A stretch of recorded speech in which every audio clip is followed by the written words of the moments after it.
Hello everybody. Welcome back to my channel, or welcome if you are new. We have got April's cookbook collab ready to go for you guys.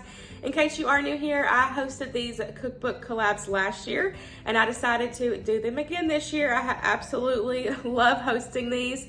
These cookbook collabs are the last Friday of every month through the end of the year. So if this is something that you really enjoy, make sure you subscribe and hit that notification bell so y'all can be notified when I put up, well, all my videos, but you can definitely be notified when we do the cookbook collabs. So in the description box, y'all will find a playlist that will have all the YouTube content creators that are joining in for April. Y'all will find that there. So make sure you click the playlist and you can get all of the cookbook inspiration. They will either be homemade cookbooks or cookbooks that you can purchase. And if they are purchasable, you will find that in the description box. I will have my cookbook linked for you guys. I have been cooking my way through this Pillsbury Baking Hacks cookbook since January. I absolutely love it. This is one of those ones that I'm gonna make all the recipes in. I'm cooking my way through this cookbook. That is one of my goals. I absolutely love it so far. There are so many amazing recipes in this. And I have had a couple people comment and say that they have purchased this cookbook since I have been using it every single month. So I'm telling y'all, it is amazing. So I will have this one linked in the description box for you guys so y'all can purchase it. But let's go ahead and get started. Cannot wait to share these recipes.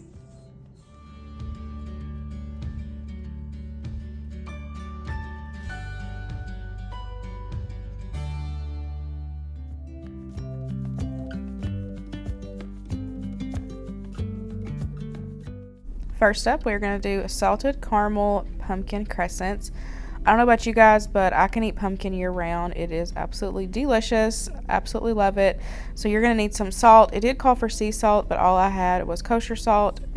You also need some sugar, of course your crescents, and then some pumpkin pie spice, some caramel sauce, and your pumpkin. Make sure it is the 100% pure pumpkin, not the pie filling.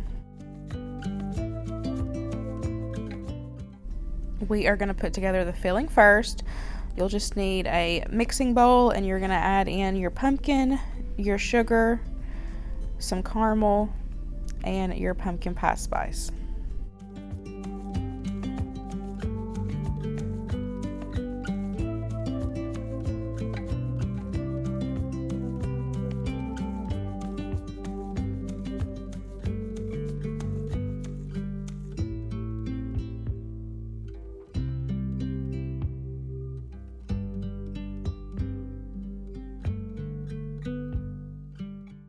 And just mix everything together well.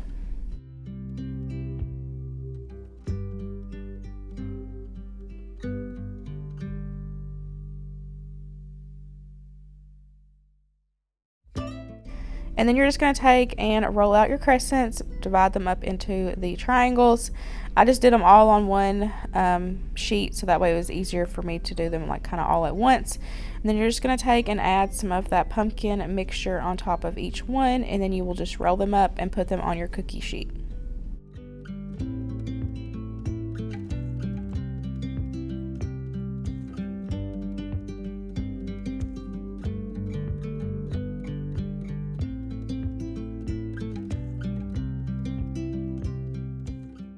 Once you get them all rolled up and on your cookie sheet, you're going to make your sugar topping. All you need in a little bowl is some sugar.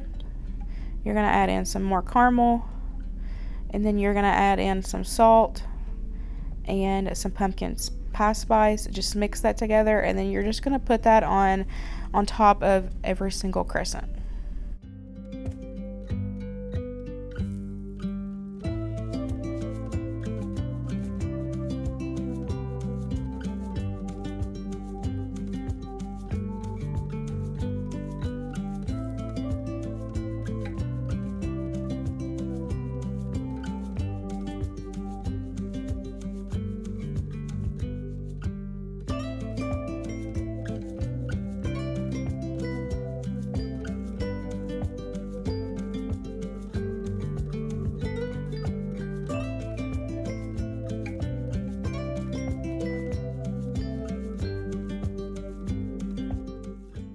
And then you're just going to bake these in a preheated oven at 350 for about 8 to 10 minutes. You just want them nice and golden brown and cooked through.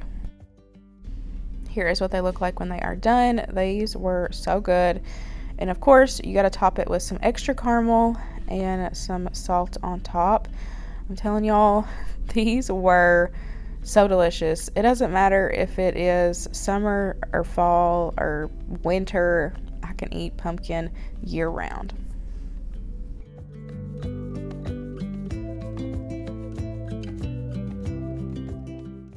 Next up is pizza rolls. I feel like this is one that's really common. Everybody enjoys these, especially if you have kiddos. These are definitely some of Winston's favorites. This is just under the Crescent hack section in this cookbook. All you need is some shredded cheese, your Crescent rolls, some pepperoni, and some marinara or pizza sauce. All you do is unroll your crescents, and then you're going to put on a thin layer of pizza sauce and then add on your pizza toppings. This is one of these ones that you can kind of, alter whatever toppings you want. You could do black olives, you could just do cheese, you could do pepperoni, sausage, any of your favorite pizza toppings. Just put them in there and then just roll them up. I did half pepperoni and half cheese. Winston prefers the cheese ones.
And then you're just going to bake these in a 350-degree oven for about 8 to 10 minutes, just till they're cooked through.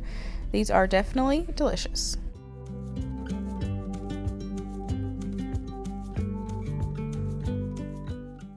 Last but not least, we are doing ham waffle sandwiches.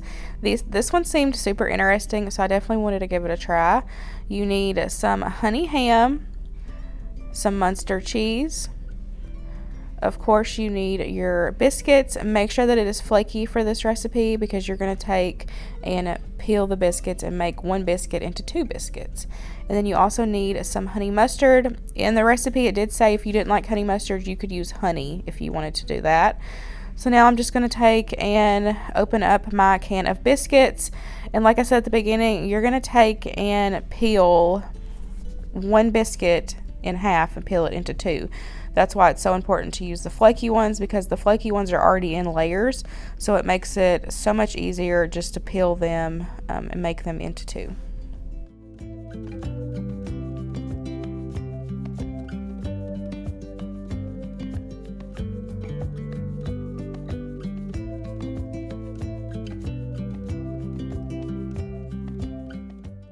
And then you're just going to cook each biscuit in a waffle iron. I didn't spray it or anything. I just plugged it in, turned it on, let it heat up, and then added the biscuits right in. So once you get your biscuits done, you're going to add on your honey mustard, add on your ham and your cheese, and then top it with that other biscuit. And it is done. And these were so easy and delicious. Something different than your traditional, ham sandwich.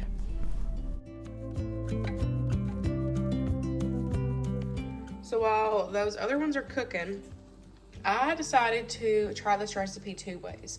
So in the cookbook, it just says to separate the biscuits, cook them separate, and make it like a sandwich. But I thought this might be good if you put all of the cheese, the lunch meat, and the honey mustard inside and make it like a pocket. So here's what it looks like as the pocket.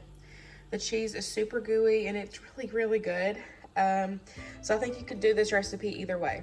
I would recommend it either way. It just depends on if you want it more like a sandwich or if you want it like kind of like a ham and cheese melt, I guess, what I'm saying. Because whenever all this is cooking, of course, it's going to melt your cheese and heat up your ham, and then, you know, put the honey mustard in there. So it's really good. I think you could do it either way. I wanted to show y'all how I made the ones in the pockets because they were so good. I just took and kind of spread out that biscuit a little bit, added on the honey mustard, added on 1 piece of cheese at the bottom, put on my ham, and then put more cheese on top, and then I stretched that second biscuit and put it on top and pinched the seams all the way around.